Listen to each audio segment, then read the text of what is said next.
बच्चों आज की इस वीडियो में हम बात करेंगे अलजेब्रिक एक्सप्रेशन की। ठीक है ना। तो इसमें बेटा जो है ना, मैं आपको एक तो बेसिक इन्फॉर्मेशन दूंगा इसके अंदर। ठीक है कि भाई अलजेब्रिक एक्सप्रेशन एक्चुअल में होती क्या है। और इसमें हम दो टॉपिक को कवर कर रहे हैं। कहने का मतलब ये है कि एडिशन और सब्ट्रैक्शन को। ठीक है। तो इसमें मैं आपको एडिशन करना भी बताऊंगा अलजेब्रिक एक्सप्रेशन को, और सब्ट्रैक्शन करना भी। ठीक है। और मल्टीप्लिकेशन और डिवीजन की बेटा एक सेपरेट वीडियो बना देंगे। चारों चीज़ें मैंने इसलिए नहीं ली ताकि वीडियो बड़ी ना बन जाए। ठीक है ना। तो अभी फ़िलहाल के लिए एडिशन और सब्ट्रैक्शन को अच्छी तरह से समझ लेना, और कुछ इसकी बेसिक इन्फॉर्मेशन जो है अलजेब्रिक एक्सप्रेशन की, वो आप अच्छी तरह से इसमें देख लो। ठीक है ना। तो सबसे पहले तो देखो बेटा, अलजेब्रिक एक्सप्रेशन होती क्या है। इसको समझने से पहले ना आपको समझना पड़ेगा टर्म। तो मैं आपको बताता हूँ भाई टर्म क्या होती है। पहले तो आपको देखो, चलो अब जैसे कि अगर मान लो बेटा मैंने यहाँ लिखा 3x 4y की स्क्वायर 9z -3 5xyz, और भी लिख सकता था। तो ये आपको दिख रहा है, ये सारी की सारी हमारी क्या है, टर्म है। जैसे कि आप देखो 3x 4y की स्क्वायर 9z -3 5xyz, ये हमारी क्या है, सारी सारी टर्म है। ठीक है ना। बात समझ में आ रही है अच्छी तरह से। ठीक है ना। अब क्या होता है कि ये जो हमारी बेटा टर्म है ना हमारी, एक तो बस ध्यान रखना कि जो अलजेब्रा है ना हमारा, जो बीजगणित होता है बेटा, इसमें ध्यान रखना कि इसमें इसी तरह के सवाल आएंगे जिसमें अल्फ़ाबेट लगे रहते हैं न्यूमेरिकल वैल्यू के साथ। अब जैसे देख रहे हो आप, ये जितनी भी टर्म आप दिख रहे हो यहाँ पर, इनमें देखो आप, किसी में एक्स लगा हुआ है, वाई लगा हुआ है, जेड लगा हुआ है, एक्स वाई जेड लगा हुआ है, इस तरह से। तो ये सारे के सारे इसमें ना जिसमें अल्फ़ाबेट लगे होते हैं, वही हमारी अलजेब्रा होता है। ठीक है ना। अब इस अलजेब्रिक एक्सप्रेशन को समझो कि भाई अलजेब्रिक एक्सप्रेशन क्या होता है। तो उसको समझने से पहले एक दो बेसिक चीज़ें को समझ लो। तो देखो टर्म आपने समझ ली कि भाई टर्म, ये हमारी टर्म है। अब इनमें से चलो मान लो हमने एक टर्म उठाई, जैसे देखो बेटा ये 3x है। ठीक है ना। अब 3x में ये जो आपका x दिख रहा है ना, ये हमारा है वेरिएबल। ठीक है। और ये जो 3 दिख रहा है आपको, इसी को हम कोफिशिएंट कहते हैं। ठीक है। तो यानी कि ये जो अल्फ़ाबेट लगा रहता है इसको हम वेरिएबल कहते हैं, और ये जो न्यूमेरिकल वैल्यू आपको दिख रही है इसी को हम कोफिशिएंट कहते हैं। तो अब ये ध्यान रखना कि बेटा कोफिशिएंट जरूरी नहीं कि न्यूमेरिकल वैल्यू भी हो। न्यूमेरिकल वैल्यू तो है ही, साथ साथ जो है इसमें वेरिएबल भी आ जाता है। जैसे एग्जाम्पल के तौर पर देखो आप, अगर मान लो मैं ये कहूँ, चलो ये मैंने एक टर्म ली 5xyz। ठीक है ना। अब यदि अगर मैंने आपको बोला कि बेटा इसमें कोफिशिएंट ऑफ y बताओ, या चलो कोफिशिएंट ऑफ पहले x ले लेते हैं। ठीक है ना। x का कोफिशिएंट बताओ, तो आपको क्या करना है कि x को छोड़ के बाकी जो x के साथ जो भी लगा हुआ है वो सारा लिख दो आप। x को छोड़ दो तो बचा क्या आपका 5y और z। बात समझ में आ गई। ठीक है ना। तो कोफिशिएंट जरूरी नहीं है कि न्यूमेरिकल वैल्यू ही होती है। ठीक है ना। आपके ये वेरिएबल भी साथ में होते हैं। अब इसी तरीके से अगर मान लो कोफिशिएंट ऑफ मैं y पूछूं, यानी कि इस टर्म का कोफिशिएंट ऑफ y बताओ, तो आपको क्या करना, y छोड़ के बाकी चीज़ें बता दो यहाँ पर। तो 5xz हो जाएगा। z की पूछूंगा तो आप क्या बताओगे, 5xy। तो ये तो बात समझ में आ गई होगी आपको बेटा कि टर्म होती क्या है, वेरिएबल क्या होता है, और हमारा कोफिशिएंट क्या होता है। ठीक है ना। अब क्या होता है कि बेटा इसी टर्म को जब हम जोड़ देते हैं ना, प्लस से, माइनस से, मल्टीप्लाई से, डिवाइड से, तो यही हमारा अलजेब्रिक एक्सप्रेशन बन जाता है। एग्जाम्पल के तौर पे देखो आप, जैसे अगर मान लो मैंने ये एक टर्म ये ली, प्लस से ये जोड़ दिया, यहाँ पर -4 लगा दिया, तो देखो यहाँ पर मैंने 3 टर्म जो है प्लस माइनस के साथ जोड़ दी। इसी को बेटा हम क्या कहते हैं, एक्सप्रेशन। यानी कि यही जो आपका अलजेब्रिक एक्सप्रेशन होता है। बात ये तो समझ में आ गई होगी अच्छी तरह से। ठीक है ना। और अलजेब्रिक एक्सप्रेशन को बेटा हम पोलिनोमियल भी कह देते हैं। ठीक है, पोलिनोमियल। और पोलिनोमियल का मतलब तो आपको पता ही है, जिसके अंदर मैनी टर्म होती है। ठीक है। अरे आप देख रहे हो यहाँ पर 3 टर्म है ना, तो इसका मतलब ये एक्सप्रेशन जो होती है इसी को हम पोलिनोमियल भी कह देते हैं। तो ये जो हमारा जो बेटा पोलिनोमियल होता है ना, या जिसको हम एक्सप्रेशन की बात कर रहे हैं, अभी कुछ पहले बेसिक चीज़ों को समझ लो, फिर आगे चलते हैं हम ऐड और सब्ट्रैक्ट की तरफ। अब ये जो हमारा पोलिनोमियल है, इसको जो है हम, इसके अगर हम टाइप्स बताते हैं ना, तो हम 2 तरीके से बताते हैं। एक तो हम बताते हैं बेटा डिग्री के अकॉर्डिंग पोलिनोमियल, और दूसरा होता है हमारा टर्म के अकॉर्डिंग पोलिनोमियल कितने टाइप्स के होते हैं। ठीक है ना। तो अगर हम बात करें डिग्री के अकॉर्डिंग, तो डिग्री के अकॉर्डिंग आप बोलोगे लीनियर पोलिनोमियल। ठीक है, लीनियर पोलिनोमियल। तो भाई डिग्री यानी क्या, डिग्री मतलब कि पावर। चलो यहाँ लिख देता हूँ मैं, पावर। ठीक है ना। जैसे अगर मैं ये लिखूँ 3x की स्क्वायर, तो यहाँ पर x की पावर जो 2 है, यही इसी को डिग्री कहते हैं, ठीक है ना। तो लीनियर पॉलिनोमियल जो होता है जिसकी डिग्री 1 होती है, ठीक है, जिसकी डिग्री 1 होती है। जैसे एग्जांपल के तौर पे चलो मैं लिखता हूँ यहाँ पर, पहले तो इसकी चलो हम जनरल फॉर्म लिखते हैं। तो ये आपको पता है लीनियर इक्वेशन की जनरल फॉर्म होती है ए एक्स प्लस में बी, ठीक है ना, ए इज नॉट इक्वल टू 0। इसी तरीके से लीनियर का जो हमारा, इसके बाद हमारा देखो एग्जाम्पल भी आप यहाँ पर लिख के देख सकते हो। एग्जाम्पल जैसे अगर मान लो मैं यहाँ पर लिख दूँ 3x + 4, तो देख रहे हो आप ये हमारा लीनियर पॉलिनोमियल, क्योंकि इसमें डिग्री हमारी 1। देखो ये ध्यान रखना है आपको, अगर मैं यहाँ पर 2x लिख रहा हूँ तो यहाँ पर आपको कोई पावर नहीं दिख रही तो पावर 1 मानी जाती है, ये ध्यान रखना है आपको। तो डिग्री 1 है, इसका मतलब ये नहीं कि डिग्री 1 लिखा जाता है, वो 1 आपको दिखाई नहीं देगा, कहने का मतलब ये है, ठीक है। दूसरा डिग्री के अकॉर्डिंग अगर आप देखोगे तो भाई क्वाड्रेटिक पॉलिनोमियल होता है हमारा, ठीक है, क्वाड्रेटिक पॉलिनोमियल में डिग्री आपकी क्या होगी, 2 होगी, ठीक है। तो क्वाड्रेटिक पॉलिनोमियल में डिग्री है आपकी 2, ठीक है। अब इसकी जनरल फॉर्म अगर आप देखोगे, जनरल फॉर्म तो क्या होगा, ax² + bx प्लस में c, ठीक है, a is not equal to 0, ठीक है। अब तीसरा जो हमारा क्वाड्रेटिक पॉलिनोमियल के बाद हमारा आता है क्यूबिक पॉलिनोमियल, ठीक है, क्यूबिक पॉलिनोमियल मतलब कि जिसकी डिग्री 3 होगी। इसकी अगर जनरल फॉर्म लिखोगे तो आप देखोगे ax3 + bx2 + cx प्लस में d, ठीक है, और ये हमारे a और b is not equal to 0, ठीक है। तो ये तो बेटा हमारे डिग्री के अकॉर्डिंग हमने 3 पॉलिनोमियल फिलहाल के लिए बता दिया आपको, linear polynomial, quadratic polynomial, cubic polynomial. फिर समझ लो लीनियर पॉलिनोमियल में डिग्री 1 होगी, यानी कि डिग्री 1 दिखती नहीं है, ठीक है, जनरल फॉर्म ax + b, ठीक। क्वाड्रेटिक पॉलिनोमियल में डिग्री 2 होती है, यानी कि इसकी general form ax² + bx plus में c। जैसे आप देख सकते हो यहाँ पर ये क्वाड्रेटिक पॉलिनोमियल का ही एक एग्जाम्पल है, देखो आप यहाँ पर x की पावर 2 लगी हुई है, ठीक है ना। तीसरा बेटा क्यूबिक पॉलिनोमियल होता है हमारा, ठीक है, जनरल फॉर्म क्या है, ax3 + bx2 + cx प्लस में d हमारा, ठीक है। ये तो बात आ गई आपकी। अब बात आती है बेटा टर्म के अकॉर्डिंग हमारे पॉलिनोमियल कितने टाइप्स के होते हैं, यानी कि जैसा कि मैंने बताया ना बेटा, ये जो एक्सप्रेशन होती है इसी को पॉलिनोमियल कहते हैं। तो देखो अगर मान लो सिंगल टर्म होगी, यानी कि सिंगल टर्म होगी, तो उसको हम बोलेंगे मोनोमियल, ठीक है, मोनोमियल। और अगर मान लो हमारी डबल टर्म होगी, यानी कि 2 टर्म होगी, डबल टर्म होगी, तो उसको हम बोलेंगे बाइनोमियल, ठीक है। और यदि हमारी 3 टर्म होगी, यानी कि ट्रिपल टर्म होगी, तो उसको हम बोलेंगे ट्राइनोमियल, ठीक है, मोनोमियल, बाइनोमियल, ट्राइनोमियल, ठीक है। तो ये तो बात थी बेटा पॉलिनोमियल के हमारे टाइप्स की, यानी कि अलजेब्रिक एक्सप्रेशन के टाइप्स की, ठीक है ना। अब हम बढ़ेंगे एडिशन सब्ट्रैक्शन की तरफ, लेकिन उससे पहले हम जानेंगे कि बेटा लाइक टर्म्स होती क्या है और अनलाइक टर्म्स हमारी क्या होती है। अब देखो बेटा एडिशन सब्ट्रैक्शन सीखने से पहले हमें लाइक टर्म और अनलाइक टर्म के बारे में जानना जरूरी है, ठीक है। तो बात आती है बेटा लाइक टर्म क्या होती है, ठीक है। तो लाइक टर्म का मतलब है जिसमें सेम काइंड ऑफ वेरिएबल हो, सेम काइंड ऑफ वेरिएबल, ठीक है। अब जरा एग्जांपल के तौर पे समझो आप, ठीक है। लाइक टर्म का मतलब जैसे अगर मैं जैसे ये कहूँ 3x² 5x² -9x², ठीक है ना, या फिर मैं कहूँ 4x² एक्सेट्रा।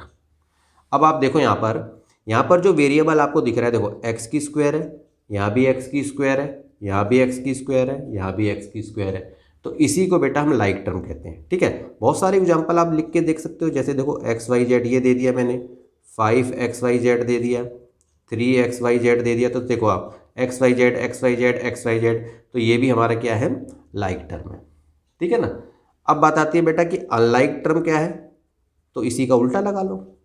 इसमें क्या होता है, जिसमें सेम काइंड ऑफ वेरिएबल नहीं होते। चलो एग्जांपल के तौर पे अगर मैं ये कहूँ ये है और ये 4x है, 9y² है, तो देखो आप ये x² है, ये ओनली x है, ये y² है, तो ये बेटा अनलाइक टर्म होती है हमारी।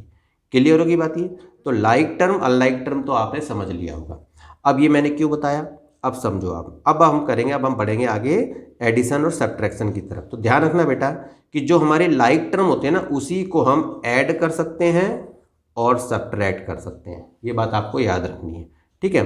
तो चलो जी ऐड और सब्ट्रैक्ट हम करेंगे। तो सबसे पहले हम बात करेंगे बेटा एडिशन की, ठीक है, एडिशन यानी कि ऐड कैसे करें हम, ठीक है, यानी अलजेब्रिक एक्सप्रेशन को कैसे ऐड करें। तो बेटा ये एडिशन जो है ना, ये देखो ऐड करने का जो दो तरीके होते हैं हमारे, यानी कि दो मेथड है इसके, ध्यान रखना। एक तो दो मेथड है हमारे ऐड करने के भी और सब्ट्रैक्ट करने के भी।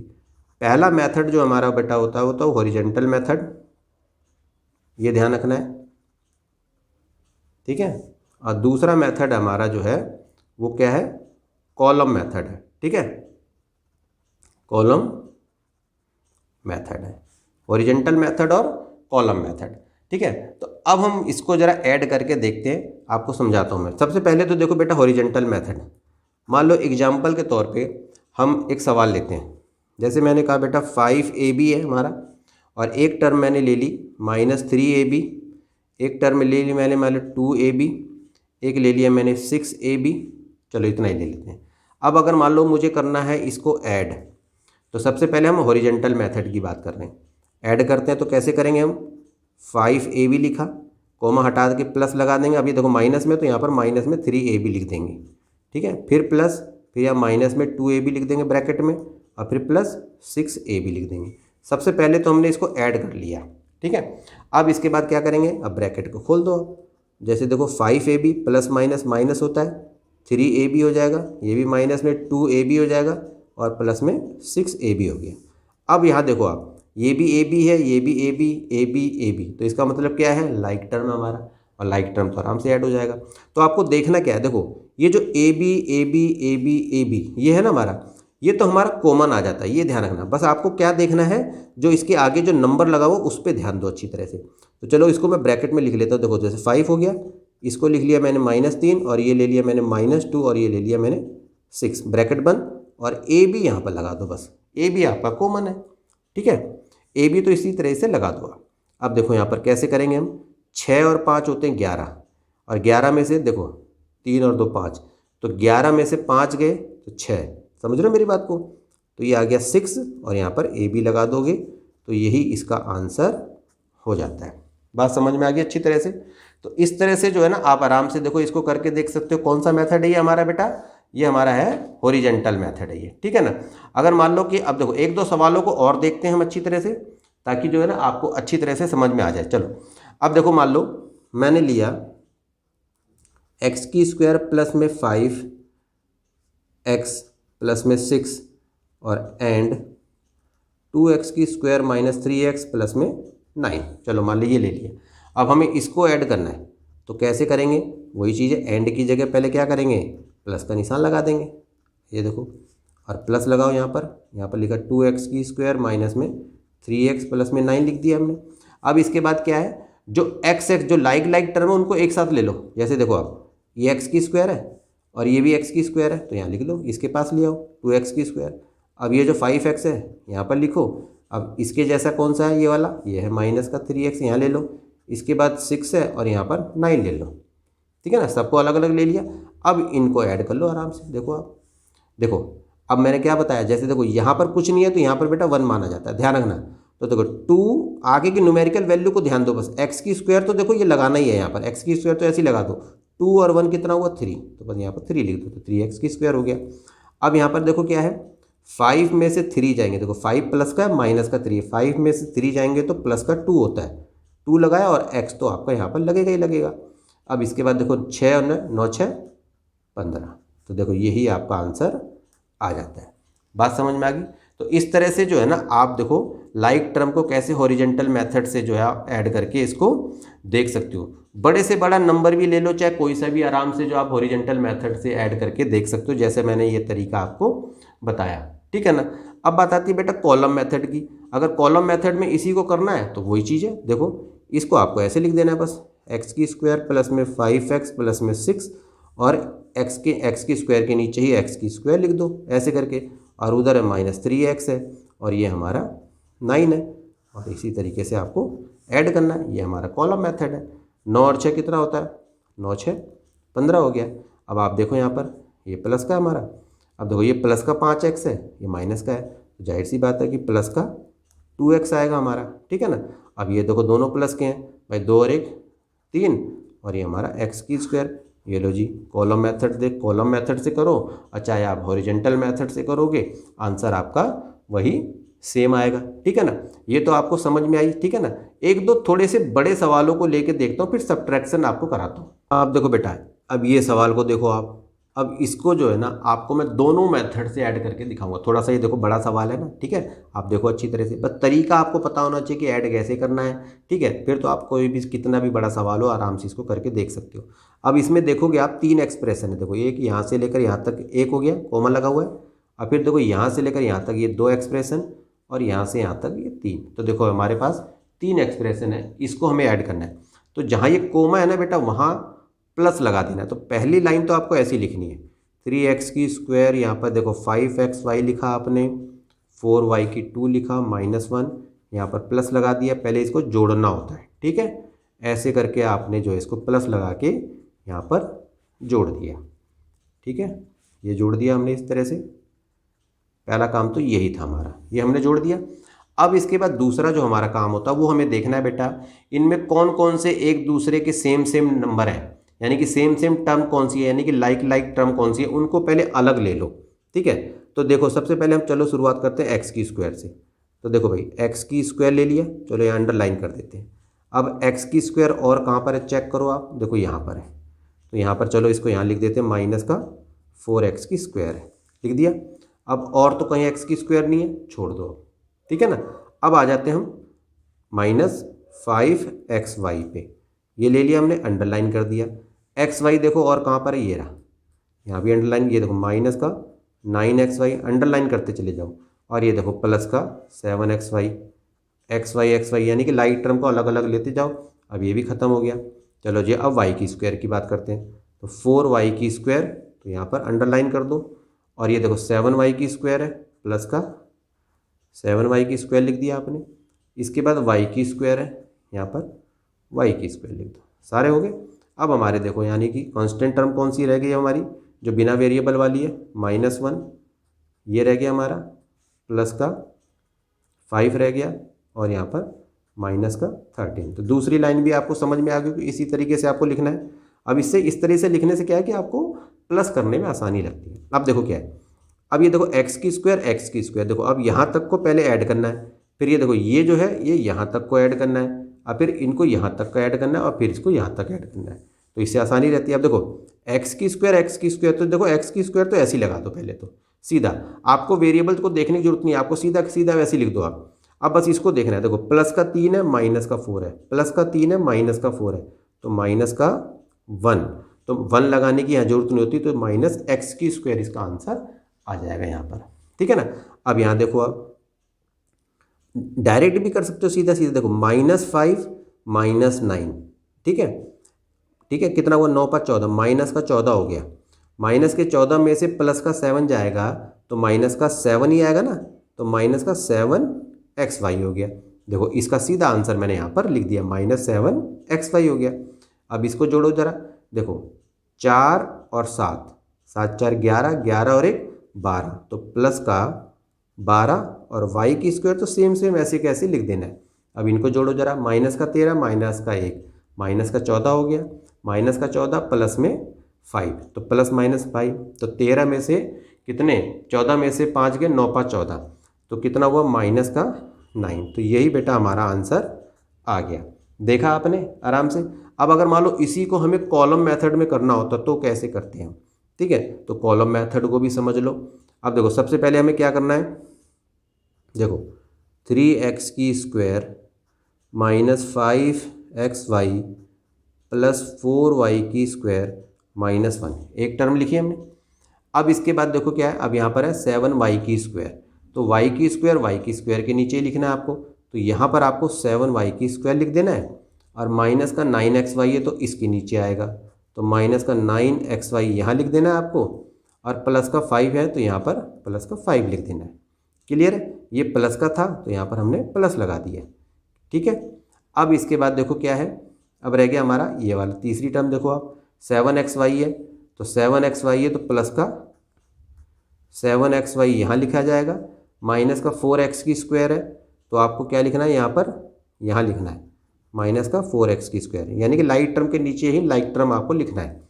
इसके बाद वाई की स्क्वायर है तो प्लस का वाई की स्क्वायर यहाँ लिख देना है और -13 यहाँ लिख देना है।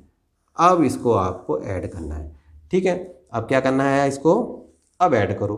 अब तरीका वही है, आपको इंटीजर पता होनी चाहिए, प्लस माइनस पता होना चाहिए। कैसे होगा, देखो आप 13 माइनस का और एक माइनस का 14 हो गया, माइनस का 14 और 5। अगर मान लो इसको ऐड करोगे तो प्लस माइनस माइनस होता है, ये प्लस का है तो आपका क्या आ जाएगा, माइनस का 9 ही तो आएगा। तो इसका आंसर आ गया माइनस का 9। अब देखो ये तो सारे ही प्लस के हैं, तो देखो 7 4 11 और एक 12 वाई की स्क्वायर आ जाएगा प्लस का, हो गया ना। अब यहाँ देखो आप 9 5 14 माइनस का 14 है और प्लस का 7 है, तो इसको प्लस माइनस माइनस तो माइनस का 7 आएगा। तो माइनस का 7 और एक्स वाई आपको ऐसे लगा देना है। अब यहाँ देखो आप, ये प्लस का 3x की स्क्वायर है, ये माइनस का 4x की स्क्वायर है, तो भाई 3 और ये माइनस का x की स्क्वायर। तो आप देखो यही हमारा आंसर आ गया। अब चाहे आप इसको कॉलम मेथड से करो चाहे आप हॉरिजेंटल मेथड से करो, आंसर आपका सेम ही रहेगा। तो देखो ये भी आंसर और ये आंसर देखो सेम है, ठीक है ना। तो इसी तरीके से ऐड जो है ना, चाहे आप हॉरिजेंटल मेथड से करो चाहे आप कॉलम मेथड से करो, इस तरह से आप आराम से इसको करके देख सकते हो, ठीक है ना। अब बात आती है बेटा सब्ट्रैक्शन की। सब्ट्रैक्शन को समझो अच्छी तरह से, ये थोड़ा सा आपको देखना है, ठीक है। अब हम बात करेंगे बेटा कि सब्ट्रैक्ट कैसे करते हैं हम, यानी कि एक्सप्रेशन को, ठीक है। अब छोटे छोटे सवालों से पहले तो समझो अच्छी तरह से। मान लो अगर मैं ये कहूँ आपको कि -7x फ्रॉम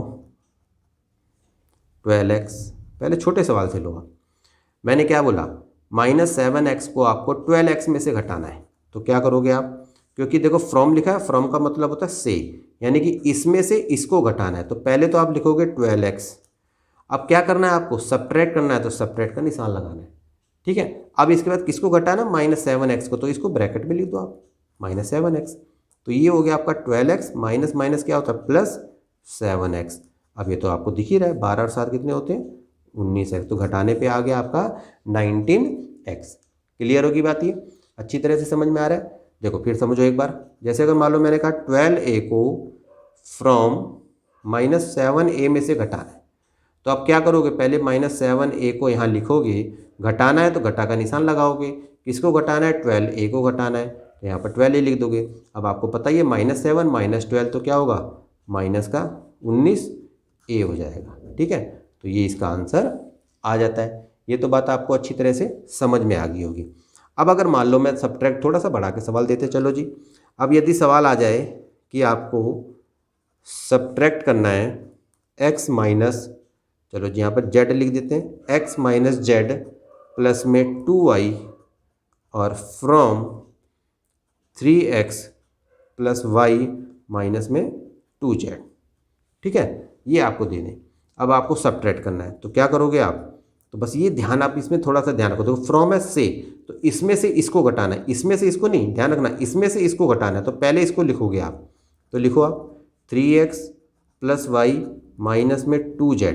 अब क्या करना है, घटाना है, तो घटा का निशान लगाओगे और इस पूरे नंबर को आपको ब्रैकेट में लिख देना है, x माइनस में z प्लस में 2y। इतना काम आपको करना है। अब इसके बाद आपको क्या करना है, देखो बेटा ये तो ऐसे लिखो आप, ठीक है। अब इसके बाद जो है ना माइनस लगा हुआ ना, इसके बाद के सारे टर्म के साइन को बदल देना है बस। ये देखो प्लस का है तो ये माइनस का हो जाएगा, ये माइनस का है तो ये प्लस का हो जाएगा, ये प्लस का है तो ये माइनस का हो जाएगा, बस इतना काम करना है। और बाकी तो जैसे ऐड करते हो उसी तरह से कर दो आप। अब आप देखो यहाँ पर, अब जैसे देखो ये 3x है, अब ये देखो ये x है, तो इसको यहाँ ले लो। इसके बाद देखो प्लस y है और यहाँ पर -2y है। अब माइनस का 2z ले लो और यहाँ पर प्लस का z ले लो, अब इनको जोड़ लो बस। तो 3x और माइनस का x है, तो 3 में से 1 जाएंगे तो 2, यहाँ पर x आ जाएगा, 2x हो जाएगा। ये 1 है और माइनस का 2 है, तो माइनस का y आएगा, ये तो पता चल गया ना आपको अच्छी तरह से। -2 और यहाँ पर 1 है, तो क्या होगा, माइनस का z होगा, -2z और प्लस z तो माइनस का z। तो ये आपका आंसर इस तरह से आ जाता है। तो इस तरह से जो है ना आप बेटा सब्ट्रैक्ट करके भी इसको देख सकते हो। समझ में आई अच्छी तरह से, ठीक है ना। अब हम बात करेंगे बेटा, देखो हॉरिजेंटल, ये तो था आपका हॉरिजेंटल मेथड, ठीक है। अब हम बात करेंगे जरा कॉलम मेथड की। अब देखो बेटा सब्ट्रैक्ट, इसको देखो आप, अब इसको ना दोनों मेथड से समझ लो यहीं पर, ताकि जो है ना आंसर को भी आप मैच करके देख लो। तो सबसे पहले आपको मैं हॉरिजॉन्टल मेथड से बताऊंगा कैसे सब्ट्रैक्ट करना है इसको। देखो आप, ये हमारे एक एक्सप्रेशन दे रखी है और एक हमारी एक्सप्रेशन ये दे रखी है, ठीक है ना। इसमें से मुझे इसको घटाना है, तो सबसे पहले मैं क्या करूँगा, इसको लिखूँगा 2x3 minus 5x2 minus 11x plus में 2। अब किसको घटाना है, माइनस का निशान लगाओ और इसको ब्रैकेट में लिख दो पूरे को 5x3 माइनस 3x2 माइनस में 8, ठीक है। अब इसके बाद क्या करना है, इसको तो पूरा ऐसे के ऐसी सेम इट इज ऐसी उतार दो बिल्कुल ही, ठीक है। और यहीं पर तो सारी कहानी है, बस यहाँ माइनस है, इसके बाद इसके सारे साइन चेंज कर देने हैं बस। ये 5x² 3 है तो माइनस का 5x3 करोगे, ये माइनस है तो प्लस का 3x² करोगे, और माइनस है तो ये प्लस का 8 कर दोगे। वैसे भी आपको पता है, देखो माइनस प्लस माइनस ही तो होता है, माइनस माइनस प्लस होता है, माइनस माइनस प्लस होता है, तो सेम साइन चेंज कर दो सीधा सीधा। अब इसके बाद क्या करना है, वही कहानी, जैसे मैंने बोला लाइक टर्म को अलग ले लो। जैसे देखो 2x3 ये ले लिया हमने, इसके बाद ये ले लो 5x3 ले लिया, फिर ले लो हम 5x2 ले लिया आपने, और फिर इसके बाद प्लस का 3x2 ये वाला ले लो। इसके बाद आप ले लो माइनस का 11x इसको ले लिया, और इसके बाद यहाँ तो कुछ है नहीं, छोड़ दो इसको। फिर अब इसके बाद ले लो पहले 2 और यहाँ पर ले लो 8, ठीक है। अब ज़रा जल्दी से फटाफट करो। अब देखो पहले इसको जोड़ना है x3 वाले को, फिर x2 वाले को, फिर x तो ऐसे ही रहेगा सेम, फिर इसको जोड़ देना है। अब देखो 2 में से -5 जाएगा तो कितना होगा, -3x3 हो जाएगा। फटाफट करो, -5 प्लस का 3 तो माइनस का 2x² हो जाएगा, और इसको तो ऐसे ही लिख दो, माइनस का 11x और 8 और 2 10। अब आप आंसर चेक कर लो, देखो ये देखो आपका आंसर आ गया ये, ठीक है। तो ये तो हमारा हॉरिजॉन्टल मेथड था बेटा, इससे जो है ना हमने इसको करके दिखा दिया।